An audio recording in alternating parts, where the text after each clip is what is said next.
High, যেহেতু শীত চলে এসেছে সেহেতু কিন্তু আমার এই পর্তুলিকার গাছগুলোর অবস্থা ভীষণই খারাপ। তো আমি চেষ্টা করব আবারও এই গাছগুলোতে আমি ফুল আনতে পারি কিনা। তো এই গাছগুলো কিন্তু গরমের সময় বেশি ফুল দেয়, শীতকালে বেশি একটা দেয় না। তো তুমি যদি ভালো যত্ন করতে পারো তাহলে কিন্তু তুমি অবশ্যই গাছ ভরে ফুল পাবে। তো আমি কিন্তু আজ সেই চেষ্টাই করছি।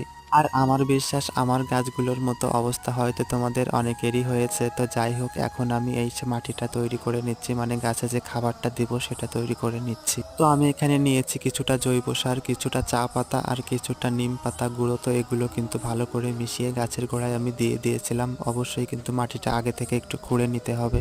আর খাবারটা দেওয়ার পরে অবশ্যই কিন্তু জল দিয়ে দিতে হবে। তো আমার ভিডিওগুলো তোমাদের কেমন লাগে সেটা কিন্তু জানিও। আর চ্যানেলে যদি নতুন হও তাহলে কিন্তু অবশ্যই আমার চ্যানেলটিকে সাবস্ক্রাইব করে দিও। আর এই ভিডিওটি ভালো লাগলে লাইক করে দিও। তাহলে আজকে আসি, দেখা হবে পরবর্তী ভিডিওতে। ততক্ষণে তোমরা ভালো থেকো এবং সুস্থ থেকো।